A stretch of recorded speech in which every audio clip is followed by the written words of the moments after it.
गांव आ गया है और अंधेरा भी है। आज रात यहीं कोई जगह देख लेता हूँ। रात का समय था। रुद्र जो अपनी लेविश बुलेट बाइक पर घूमने निकला था, अचानक बारिश शुरू हो जाती है और ठंड और बारिश से बचने के लिए रुद्र हेलमेट लगाए रखता है और अंधेरे में रास्ता भटक जाता है।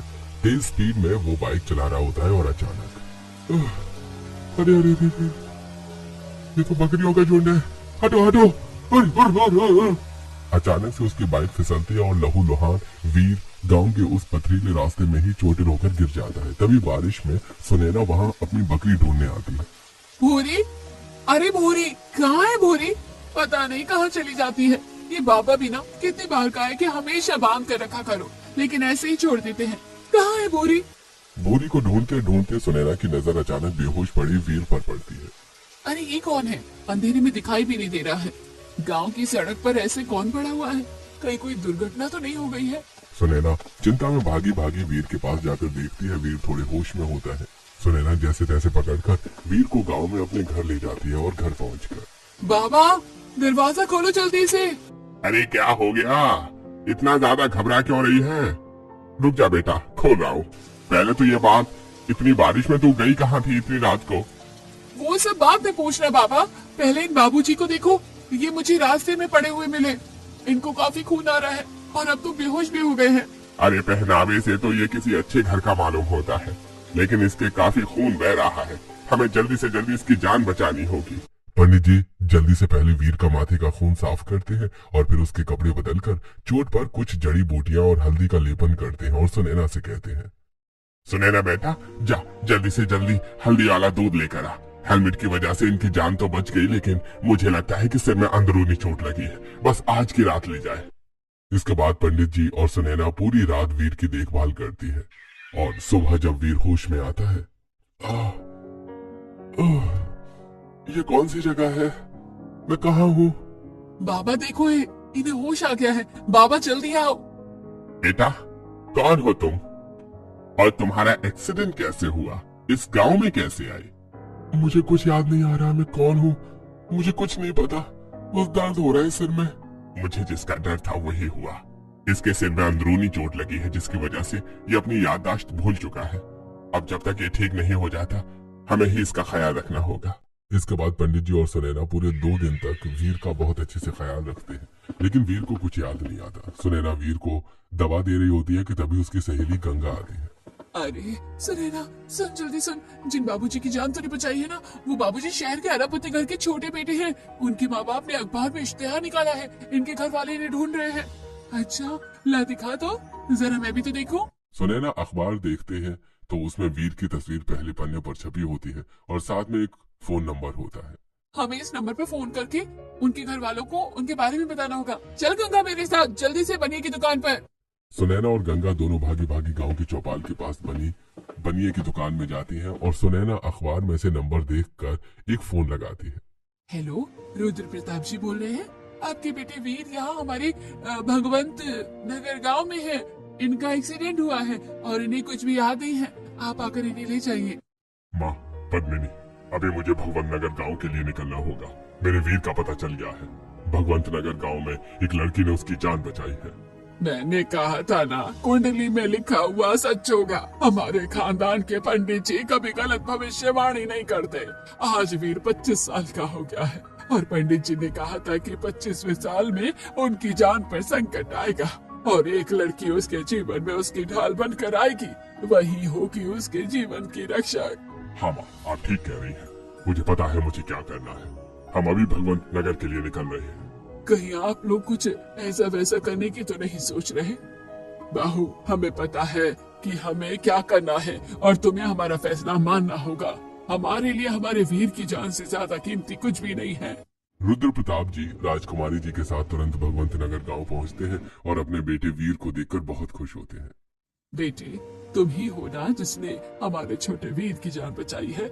जी दादी, ये हमें गांव के रास्ते पर घायल मिले थे, लेकिन उनकी याददाश्त जा चुकी थी। ये आप में से किसी को भी नहीं पहचानते हैं। हे प्रभु, वीर बेटा बताओ, क्या हम तुम्हें याद नहीं है? हम तुम्हारी दादी है। नहीं, मुझे कुछ भी याद नहीं है। मेरे सिर में बहुत तेज दर्द हो रहा है। रुद्र, जल्दी ही हमने जो कहा था वो करो, क्योंकि हमारे वीर की किस्मत इस लड़की के साथ बंधी हुई है। अगर जल्दी ही इसकी शादी इसके साथ नहीं कराई तो जरूर कुछ ना कुछ अनहोनी हो जाएगी। माँ, मैंने पता किया है कि ये लड़की अनाथ है और इन्हीं पंडित जी ने इन्हें पाल पोस कर बड़ा किया है, तो आप पंडित जी से ही बात कर लीजिए। हाँ बेटा, क्यों नहीं। पंडित जी सुनिए, हमारे वीर के साथ जो हुआ है वो उसकी नियति में था। आज से 25 साल पहले हमारे पंडित जी ने ये भविष्यवाणी कर दी थी। साथ ही उन्होंने ये भी बताया था कि वीर की जान केवल एक लड़की ही बचा सकती है। अगर वो सही समय पर उसे मिल जाए, और आपकी सुनैना ने मेरे वीर की जान बचा ली। सुनैना ही वो लड़की है जो मेरे वीर के जीवन की ढाल बन सकती है। तो क्या आप सुनैना की शादी मेरे वीर से करने के लिए तैयार हैं? आप विश्वास नहीं करेंगे राजकुमारी जी, लेकिन मैंने अपनी सुनैना के लिए न जाने कितने रिश्ते देखे। सुनैना की कुंडली बिल्कुल अलग है। पहले मुझे सुनैना और वीर की कुंडली मिलानी होगी। इसके बाद राजकुमारी जी पंडित जी को कुंडली देती हैं और दोनों की कुंडली मिलाने के बाद, ये तो चमत्कार है, चमत्कार। इन दोनों की जोड़ी तो साक्षात महादेव और पार्वती की जोड़ी है। ऐसी कुंडली मैंने आज तक कभी किसी की नहीं देखी। इन दोनों का साथ में आना नियति है।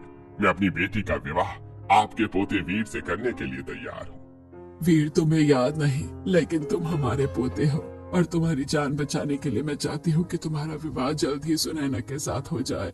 इसके बाद राजकुमारी जी और रुद्र की वीर की कुछ तस्वीरें दिखाते हैं, जिससे रुद्र की याददाश्त तो वापस नहीं आती, लेकिन उसे यकीन हो जाता है कि वो उनके ही परिवार का बेटा है। और उसके बाद बहुत ही साधारण तरीके से मंदिर में सुनैना और वीर का विवाह हो जाता है, और सुनैना एक लग्जरी गाड़ी में कुछ ही देर में विदा होकर अपने ससुराल आ जाती है, और अपने ससुराल को देखकर मन ही मन सोचती है, ये भगवान, इतना बड़ा घर!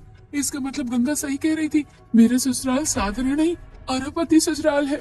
जैसे ही सुनैना अपने अरबपति ससुराल के दरवाजे की चौखट पर खड़ी होती है, उसे सोने की नक्काशी के दरवाजे दिखते हैं, और कदमों के नीचे जयपुरी मलमल का कारपेट महसूस होता है, और घर के अंदर हीरे मोती और अलग अलग रत्नों की चमक दिखाई देती है। क्या सच में मैं कोई सपना नहीं देख रही? क्या ये सच में मेरा ही ससुराल है? क्या अब मैं 150 कमरे वाले अरबपति ससुराल की बहू बन चुकी हूँ? लेकिन मैं उनके घर में कैसे एडजस्ट हो पाऊंगी? क्या हो गया बेटा? आओ अपने ससुराल में गृह प्रवेश करो। नंदिनी, अपनी देवरानी का स्वागत करो। सुनैना की जेठानी नंदिनी सोने की जरी वाली कीमती साड़ी पहने हुए हैं, और ऊपर से नीचे तक हीरे, पन्ना और नीलम के गहनों से लदी हुई हैं। वो चांदी का कलश नीचे रखती हैं, और फिर बड़ा सा सोने का थाल लेकर उससे सुनैना की आरती उतारती हैं, और उसे घर के अंदर बुलाती हैं। आओ सुनैना, तुम्हारे अरबपति ससुराल में तुम्हारा स्वागत है। आप लोगों ने अपनी मर्जी से मेरे बेटे की शादी तो करा ली, लेकिन मुझसे उम्मीद मत रखिएगा कि मैं इसे अपनी बहू स्वीकार कर लूंगी। बहू, तुम्हारी इज्जत से ज्यादा जरूरी मेरे वीर की जिंदगी है। सुनैना ही वो लड़की है जिसने मेरे वीर की जान बचाई, इसलिए अब मैं इस बारे में कोई बात नहीं सुनना चाहती। ये क्या हो रहा है घर में? आज हमारी छोटी बहू का गृह प्रवेश है, और पद्मिनी, तुम आज भी नाराज हो रही हो? दादी जी, मैं सुनैना को उसके कमरे में छोड़कर आती हूँ। लंबा सफर तय करके आई है तो थक गई होगी, थोड़ा आराम कर लेगी। हाँ, चलो नंदिनी, मेरे साथ कमरे में चलो। नंदिनी सुनैना को अपने साथ लेकर जाती है, और एक कोने में एक छोटा सा बटन दबाती है, जिससे एक दरवाजा खुलता है। दरवाजे के अंदर एस्केलेटर होता है, जिसे देखकर सुनैना हैरान रह जाती है। भाभी, ये क्या है? और ये सीढ़ियाँ अचानक अपने आप कैसे चल रही हैं? सुनैना, तुम्हें नहीं पता, ये एस्केलेटर है। अब तुम्हारे अरबपति ससुराल में 150 कमरे हैं और 50 फ्लोर, तो क्या हम सारे फ्लोर तक सीढ़ियों से जाएंगे? एस्केलेटर की मदद से हम जल्दी जल्दी एक फ्लोर से दूसरे फ्लोर तक पहुंच सकते हैं, और तुम्हारा कमरा तीसरे फ्लोर पर है। 150 कमरे? लेकिन भाभी, 150 कमरे में कौन कौन रहता होगा? सभी कमरों में कोई न कोई रहता है, तुम धीरे धीरे समझ जाओगी। आज तुम्हारे ससुराल में पहला दिन है ना, तो चलो अपने कमरे में आराम करो। नंदिनी सुनैना को उसके लग्जरी कमरे तक लेकर जाती है। कमरे के बाहर का दरवाजा चांदी का बना होता है, और उसमें सुंदर हीरे और मोती से सजावट होती है। भाभी, क्या इस घर में सभी 150 कमरे के दरवाजे चांदी के बने हुए हैं, जिनमें अलग अलग देशों और राज्यों के कीमती मोतियों की सजावट हो रखी है? हाँ सुनैना, हमारे घर का सबसे मेन दरवाजा सोने का बना हुआ है, जिस पर अलग अलग मणियों की नक्काशी है, और सभी कमरों के 150 दरवाजे चांदी और हीरे मोतियों से सजे हुए हैं। नंदिनी की बात सुनकर सुनैना हैरान रह जाती है, जिसके बाद नंदिनी दरवाजे के बाहर एक बटन दबाती है, और दरवाजा अपने आप खुल जाता है। दरवाजा खुलते ही सुनैना की आंखें फटी की फटी रह जाती हैं। आओ सुनैना, ये तुम्हारा कमरा है। भाभी, इतना बड़ा? ये मेरा कमरा है? कितना बड़ा! तो मेरा गांव भी इतना बड़ा नहीं होगा? क्या इस घर के सभी कमरे इतने ही बड़े हैं? हाँ सुनैना, आओ अपने कमरे के अंदर आओ तो जरा। सुनैना अपने कमरे के अंदर जाती है। जैसे वो कमरे के फर्श पर पैर रखती है वो घबरा जाती है। अरे क्या हुआ, तुम घबरा कर दोबारा बाहर क्यों चली गई? अरे भाभी, पैरों के नीचे इतनी तेज रोशनी निकल रही है, शायद शॉर्ट सर्किट हुआ है जिसकी वजह से करंट लग सकता है।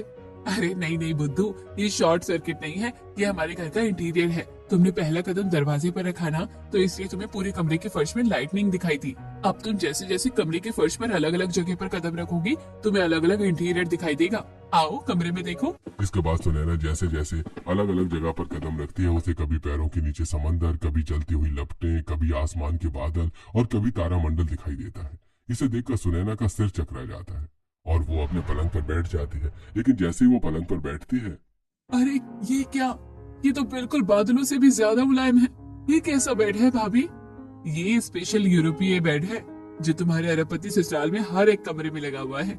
इस बेड की बहुत सारी खासियतें हैं जो तुम्हें धीरे धीरे पता चल जाएगी। सुनैना आराम से अपने पलंग पर बैठी रहती है। तभी उसकी नजर कमरे के चारों तरफ जाती है। उसे देखकर वो घबरा जाती है। दरअसल कमरे के चारों तरफ अलग अलग हीरे, जवाहरात, सोने चांदी की मूर्तियां, तस्वीरें और पेंटिंग्स लगी हुई हैं जो चमक रही थी। भाभी ये क्या, आपने पूरे कमरे में इतने सारे अलग अलग रंगों की लाइट क्यों जला रखी है? ये स्पेशल आर्ट है जो हमारे फैमिली इंटीरियर डिजाइनर ने हमें क्रिएट करके दिया है। ये सारी तस्वीरें, पेंटिंग्स और नक्काशियां हैं जिनमें अलग अलग हीरे, मोती, रत्न लगे हुए हैं जो दिन रात चमकते रहते हैं। तुम्हें पता है, अगर कभी भी हमारे घर में लाइट चली जाए या अंधेरा हो जाए तो इन हीरे मोती की चमक से पूरा घर जगमगाता है। तो क्या भाभी, हमारे अरबपति ससुराल के हर एक कमरे में ऐसी अलग अलग फैसिलिटीज है? अब बहुत ज्यादा बातें हो गई है, तुम थक गई होगी, तुम सो जाओ। ऐसा कहकर नंदिनी अपनी ताली बजाती है। दो फीमेल सर्वेंट सुनैना के कमरे में आती हैं और उसके कपड़े बदल देती हैं। उसके बाद एक सर्वेंट उसे बिस्तर पर लिटाती है और दूसरी एक बटन दबा देती है जिससे पलंग पर रखी हुई देसी कीमती हीरों से जड़ी मखमली रजाई अपने आप खुल जाती है। नंदिनी सुनैना को गुड नाइट बोलकर कमरे से चली जाती है। नंदिनी के जाते ही सुनैना की आंख लग जाती है और अगले दिन सुबह उठती है। सुबह सुबह, हे प्रभु, आज तो मेरा ससुराल में पहला दिन है। मैं पहले ही दिन इतनी देर तक सोती रही, पता नहीं सब मेरे बारे में क्या ही सोच रहे होंगे। अरे तुम क्या सोच रही हो? जिस तरह ये सब तुम्हें नया नया लग रहा है वैसे मुझे भी लग रहा है, क्योंकि मुझे कुछ भी याद नहीं। एक काम करो, तुम तैयार हो जाओ और फिर हम साथ में नीचे चलते हैं। जैसे सुनैना तैयार होने के लिए जा रही होती है तभी दो नौकरानी उसके कमरे में आती है। जी, बड़ी मालकिन ने आपके लिए ये बेशकीमती साड़ी और गहने भिजवाए हैं। आपको आज इन्हें ही पहनकर तैयार होना है। लेकिन ये तो सोने की साड़ी लग रही है और ये गहने बहुत ही कीमती है। क्या मैं अरबपति ससुराल का मान संभाल पाऊंगी? सुनैना अपने मन में सोच रही होती है तभी वीर सुनैना से कहता है, सुनैना जल्दी से तैयार हो जाओ, उसके बाद मुझे भी तैयार होना है। वीर की बात सुनकर सुनैना जल्दी से बाथरूम की तरफ जाती है और बाथरूम का नजारा देखकर उसके होश ही उड़ जाते हैं। अरे ये तो जकूजी है और ये बाथरूम नहीं है, ये तो शाही हमाम है। ये सफेद काले इटालियन मार्बल दीवारों पर गोल्डन टैप, बीचों बीच जकूजी जिसमें गुलाब की पंखुड़ियां तैर रही है, शीशे के सामने वैनिटी एरिया, विदेशी खुशबू वाला स्पा स्टीमर, इतने सारे फीचर। जरा पानी चलाकर देखती हूँ। जैसी सुनैना फव्वारा शुरू करती है, पानी चालू करते ही म्यूजिक अपने आप बजने लगता है और पूरे बाथरूम में लाइटिंग हो जाती है जिसे देखकर सुनैना की आंखों में आंसू आ जाते हैं। इसके बाद सुनैना जल्दी से नहा धोकर बाहर आती है और तैयार होकर वीर के साथ नीचे जाती है। तभी एक महिला स्टाफ आती है। आई छोटी बहू रानी, दादी सा ने कहा है कि आज आपको पूरा घर दिखाया जाए। पूरा घर? लेकिन ये घर तो बहुत बड़ा है, देखते देखते पूरा दिन गुजर जाएगा। लेकिन दादी सा ने कहा है कि अगर छोटे कुमार और आप पूरा घर देखोगे तो शायद छोटे कुमार की याददाश्त वापस आ जाए। हाँ ये बात तो सही है। चलिए वीर, अब हम अपना अरबपति ससुराल देखने चलते हैं। सुनैना की मंजूरी से स्टाफ हल्की मुस्कान के साथ दरवाजा खोलती है। जैसे सुनैना कमरे से बाहर आती है उसके सामने एक लंबा चौड़ा चमचमाता गलियारा होता है जिसमें ऊपर क्रिस्टल झूमर लगे होते हैं और कदमों के नीचे जयपुरी मलमल और कश्मीरी कारपेट होता है। गलियारा खत्म होने के बाद सुनैना रॉयल गेस्ट विंग में पहुंचती है। ये इस 150 कमरों वाले अरबपति महल का रॉयल गेस्ट विंग है। यहाँ सिर्फ विदेशी मेहमान ठहरते हैं। इस विंग का हर कमरा अलग देश की थीम पर बना हुआ है। अरे इस विंग में तो फ्रांस, इटली, दुबई थीम में रूम है और gold bathroom, jacuzzi, private balcony, सब कुछ है। मेरे गांव में तो एक कमरा भी पूरे घर जैसा होता था। क्या सोच रही है छोटी बहू? चलिए फैमिली विंग में चलते हैं। जैसे ही सुनैना स्टाफ और वीर के साथ फैमिली विंग में पहुंचती है, माहौल बदल जाता है। फैमिली विंग में रंग वाले कमरे, परिवार की तस्वीरें, पीढ़ियों की विरासत और खानदानी हीरे जवाहरात रखे हुए थे। ये सरपति घर का फैमिली विंग है। दादी सर यही रहती है और जब भी सभी को एक साथ कुछ विचार करना होता है तो सभी लोग यही आते हैं। आइए अब बिजनेस विंग में चलते हैं। ऐसा कहकर वो स्टाफ सुनैना को बिजनेस विंग में लेकर जाती है, जहाँ का माहौल बिल्कुल अलग है। यहाँ कांच की दीवारें, बड़ी बड़ी एलईडी स्क्रीन और दुनिया भर के शहरों के लाइव प्रोजेक्ट्स साफ दिख रहे थे। ये इस अरबपति घर का बिजनेस विंग है। यहीं से करोड़ों अरबों के फैसले होते हैं। स्टाफ की बात सुनकर सुनैना स्तब्ध रह जाती है, तभी स्टाफ उसे आगे लेकर जाता है। अब ये क्या है? ये इस घर का एंटरटेनमेंट विंग है। ऐसा कहकर वो स्टाफ महिला एक बटन दबाती है, जिसके बाद एक बड़ा सा हॉल खुलता है, जिसमें private theatre, red seats, 3D sound और अंदर ही म्यूजिक स्टूडियो होता है। इस अरबपति घर में अपना खुद का सिनेमा भी है। जी बहू जी, ये आपके ही अरबपति घर का ही सिनेमा है। चलिए आगे चलिए। आगे ले जाकर स्टाफ सुनैना को एक कांच के दरवाजे के पास पूल एरिया में लेकर जाती है, जहां इंडोर स्विमिंग पूल और स्पा होता है।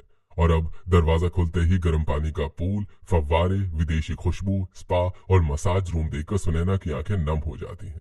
क्या अभी तक खत्म नहीं हुआ या अभी कुछ और देखना भी बाकी है? जी छोटी बहू रानी, ये तो अभी शुरुआत है।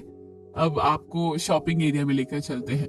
इसके बाद स्टाफ ने सुनैना को घर के अंदर ही बने लग्जरी शॉपिंग एरिया में लेकर जाते हैं, जहां जाकर सुनैना देखती है कि घर के अंदर ही कई कपड़ों की दुकान, ज्वेलरी सेक्शन, मेकअप स्टूडियो, शू, वॉच, सब कुछ था। ये घर का शॉपिंग एरिया है। बहू रानी, आपको शॉपिंग करने के लिए कभी भी बाहर जाने की जरूरत नहीं है। चलिए आगे चलते हैं। इसके बाद स्टाफ लिफ्ट का बटन ऑन करती है और बटन ऑन होते ही लिफ्ट ऊपर जाती है और टॉप फ्लोर खुलता है। ये तो घर की छत है ना? हम यहाँ क्यों आए हैं? हाँ बहू रानी, लेकिन ये छत मामूली छत नहीं है। ये आपके अरबपति ससुराल का हवाई अड्डा भी है। जैसे ही छत का दरवाजा खुलता है, तेज हवा और खुला आसमान दिखाई देता है। साथ में छत पर हेलीपैड, हेलीकॉप्टर, प्राइवेट जेट और हवाई जहाज दिखाई देते हैं। ये आपके 150 कमरे वाले अरबपति ससुराल का अपना खुद का हवाई अड्डा है और यहाँ सभी विमान मालिक के हैं। यहीं से साहब लोग देश विदेश जाने के लिए उड़ान भरते हैं। स्टाफ की बात सुनकर वीर कुछ पुरानी बातें याद करता है। वहीं सुनैना डर और हैरानी में सब देखती रहती है। तभी आइए अब नीचे चलते हैं। अब आपको कुछ खास सिखाना है। इसके बाद स्टाफ सुनैना और वीर को गैराज, कैश रूम और गोल्ड रूम में लेकर जाते हैं, जहां उन्हें 100 से ज्यादा लग्जरी कारों से भरा गैराज दिखता है। क्या हमारे घर में कारों का शोरूम भी है? नहीं नहीं बहू रानी, ये सभी कार तो मालिक लोगों की है। अच्छा, वो जो सामने बाहरी सिक्योरिटी वाला दरवाजा है वो क्या है? वो कैश रूम और गोल्ड रूम है। यहाँ सिर्फ साहब लोग ही जाते हैं। सुनैना स्टाफ से बात कर ही रही होती है, तभी वीर गैराज में आता है और अचानक से अपनी बाइक देखता है, जिसके बाद उसके सिर में दर्द होने लगता है और वहीं वो चक्कर खाकर गिर जाता है। अरे वीर, आपको क्या हो गया? कोई ने बचाओ, देखो ये अचानक से गिर गए। सुनैना की आवाज सुनकर वहां बहुत सारा स्टाफ इकट्ठा हो जाता है और तुरंत ही वीर को मेडिकल रूम में लेकर जाया जाता है। क्या हम इन्हें डॉक्टर के पास नहीं लेकर जाएंगे? नहीं नहीं बहू रानी, हमारे घर में ही मेडिकल रूम है। स्टाफ वीर को फटाफट से मेडिकल रूम में लेकर जाता है, जो पूरा हॉस्पिटल की तरह दिखाई देता है। इस समय वहां पर राजकुमारी की, पद्मिनी की सहित पूरा परिवार पहुंच जाता है। क्या क्या तुमने मेरे बेटे को? मैंने तो आपसे पहले ही कहा था ना माँ जी, ये लड़की मेरे बेटे के लिए ठीक नहीं है। आप ही ने इससे शादी करने की जिद की थी ना? लेकिन मैंने तो कुछ भी नहीं किया। हम तो घर देख रहे थे और अचानक ही बेहोश हो गए। डॉक्टर, जल्दी से मेरे बेटे का इलाज कीजिए और बताइए कि उसे क्या हुआ है। डॉक्टर जल्दी जल्दी वीर का इलाज करते हैं और कुछ ही देर में कई सारी रिपोर्ट्स देखकर परिवार को बताते हैं। खुशखबरी है, हमारे छोटे साहबजादे की याददाश्त वापस आ गई है। उन्हें सब कुछ याद आ गया है। तभी वीर मेडिकल रूम से बाहर आता है और अपने पिता से गले मिलता है। पिताजी, मुझे सब कुछ याद आ गया है और ये सब सुनैना की वजह से हुआ है। ना वो मुझे गैराज में मेरी बाइक दिखाती और ना ही मुझे सब कुछ याद आता। Thank you so much Sunaina. देखा पद्मिनी, जिसे तुम अभी तक कोस रही थी, उसी की वजह से तुम्हारे बेटे की जिंदगी बची है और उसी की वजह से उसकी खोई हुई याददाश्त भी वापस आई है। मैं कुछ नहीं जानती, आप लोग इसे अपना समझते हैं तो समझ लीजिए। मम्मी जी, आप ऐसा क्यों कह रही हैं? आज सुनैना का पहला दिन है ससुराल में, उसे कितना बुरा लगेगा। रहने दे बेटा। नंदनी, तेरी सास दौलत के घमंड में पागल हो गई है। चलो बेटा सुनैना, आज तुम्हारा रिसेप्शन है, तुम्हें रिसेप्शन के लिए तैयार होना है। घर में सभी लोगों की बातें सुनकर सुनैना लौटकर अपने कमरे में आ जाती है और मन में सोचती है, कैसी किस्मत है मेरी, अपनी गांव से सीधे 150 कमरे वाले अरबपति ससुराल में आ गई हूँ। और मैं इतनी रॉयल जिंदगी, इतनी चमक, इतनी सुविधाएं, इतना बड़ा घर, 150 कमरे, सोना चांदी हीरे। पर क्या इस घर में मेरे लिए दिल में भी जगह होगी? सुनैना अपने मन में सभी बातें सोच रही होती है, तभी नंदिनी उसके कमरे में आती है। बधाई हो सुनैना, अब तुम्हारे पति की याददाश्त भी वापस आ गई है। ये लो कपड़े और गहने, शाम को रिसेप्शन है और तुम तैयार हो जाना। रिसेप्शन हमारे अरबपति घर के पार्टी विंग में होगा और ये तुम्हारे डिजाइनर है और ये तुम्हारी मेकअप आर्टिस्ट, ये दोनों तुम्हें तैयार कर देगी। जी ठीक है भाभी, जैसा आप कहे। नंदिनी के जाने के बाद डिजाइनर और मेकअप आर्टिस्ट सुनैना को एकदम दुल्हन की तरह सजा देती है। सुनैना ने आज 1 करोड़ का बेशकीमती हीरो का लहंगा पहना था और साथ में करोड़ों के जेवरात, जिसमें वो किसी महारानी से कम नहीं लग रही थी। इतनी देर में रिसेप्शन का टाइम हो गया था और देश विदेश के सभी मेहमान रिसेप्शन में आए थे। पार्टी विंग में जाकर सुनैना, हे भगवान, ये हमारे ही अरबपति ससुराल में बना हुआ है।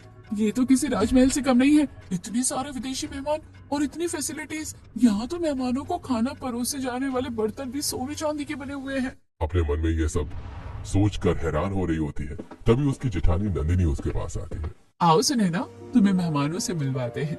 नंदिनी सुनैना को सभी देश विदेश के मेहमानों से मिलवाती है, तभी स्टेज पर उसकी सास की आवाज आती है। Hello everyone, welcome to our royal party. आप सभी लोगों का स्वागत है मेरे बेटे के रिसेप्शन पार्टी में। लेकिन अफसोस है कि रिसेप्शन पार्टी जितनी ज्यादा लग्जरी है, हमारी बहू उतनी ही ज्यादा गरीब। सोच कर देखिए कि एक सड़क पर पड़े पत्थर को जिस तरह मंदिर में जगह मिल जाती है, वैसा ही हाल हमारी बहू का भी है। अब देखना यह है कि ये पत्थर अपने आप को महल के काबिल बना पाता है या नहीं।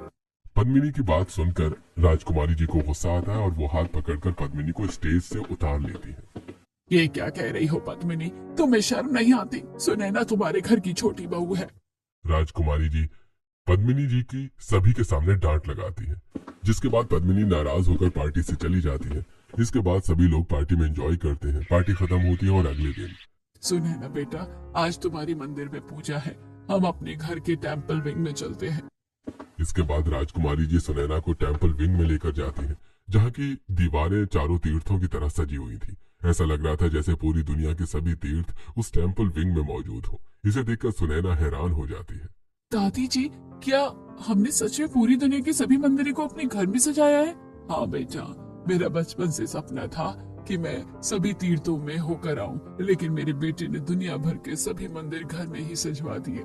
टेम्पल विंग में पूजा करने के बाद सभी लोग अपने अपने काम पर चले जाते हैं, लेकिन सुनैना ऊपर ही रह जाती है। पद्मिनी ये सब देख लेती है और मन ही मन सोचती है, अब मैं देखती हूँ कि ये एस्केलेटर से अकेले नीचे कैसे आएगी। इसको तो ये चलाना भी नहीं आता। तभी मेरे घर वालों को पता चलेगा कि एक गरीब को अमीर घर की बहू बनाना कैसा होता है। अपने मन में ये सोचकर पद्मिनी सुनैना के पास आती है और कहती है, क्या हुआ सुनैना बेटा, नीचे नहीं आ पाओगी ना अकेली? चलो मेरे साथ, मैं तुम्हें लेकर चलती हूँ। इसके बाद पद्मिनी सुनैना का हाथ पकड़कर एस्केलेटर पर ले जाती है और उसकी साड़ी का किनारा एस्केलेटर की चेन में अटका देती है। फिर खुद एकदम से पीछे हट जाती है और बटन चालू कर देती है। जैसे ही बटन चालू होता है, एस्केलेटर चलने लगता है। तभी नंदिनी नीचे से एस्केलेटर का बटन दबाकर उसे बंद कर देती है और सुनैना गिरते गिरते बच जाती है। क्या कर रही थी आप? आपको पता है ना, अगर सुनैना एस्केलेटर में फंस जाती तो उसकी जान भी जा सकती थी। बहू, तुम ज्यादा मत बोलो, मैंने कुछ भी नहीं किया है, आप चुप रहो। अपनी सास की बातें सुनकर नंदिनी समझ जाती है कि पद्मिनी सुनैना से इतनी नफरत करती है कि उसे नुकसान पहुंचाने की कोशिश कर सकती है। इसीलिए अब हर समय सुनैना के साथ नंदिनी रहती है। एक बार नंदिनी उसके पति कुंवर, सुनैना और वीर के साथ कुलदेवी के मंदिर जाती है। रास्ते में उनकी गाड़ी पर हमला होता है। भैया, मुझे लगता है कि ये वही लोग हैं जिन्होंने मेरी बाइक को टक्कर मारी थी। ये क्या कह रहे हो वीर? लेकिन तुम्हारी बाइक तो फिसल गई थी ना? नहीं भैया, मेरी बाइक को किसी ने टक्कर मारी थी। याददाश्त जाने की वजह से मैं घर वालों को ये नहीं बता पाया। हम सबकी जान खतरे में है। सभी लोग गाड़ी में घबरा रहे होते हैं, लेकिन तभी सुनैना गाड़ी का हैंडल संभालती है और गाड़ी को पहाड़ी से नीचे ले जाती है। इससे गुंडों को लगता है कि गाड़ी खाई में गिर गई और वो वहां से चली जाती है। उसके बाद कुंवर अपने पिता को फोन करके दूसरी गाड़ी मंगवाते हैं। इस तरह सभी की जान बच जाती है। घर आने के बाद, दादी, आज फिर से सुनैना ने हम सबको बचा लिया। हमारी कुछ दुश्मन हमारी जान के पीछे पड़े हुए हैं, जो हमें मारना चाहते हैं। आज के बाद कोई भी घर से बिना सिक्योरिटी के कहीं नहीं जाएगा। और सुनैना बेटा, तुम हमारे जीवन में एक नया उजाला लेकर आई हो। तुम्हारी वजह से एक बार हमारे बीच का जीवन बचा और दोबारा हमारे दोनों राजकुमारों का। ये सब फालतू की बातें हैं।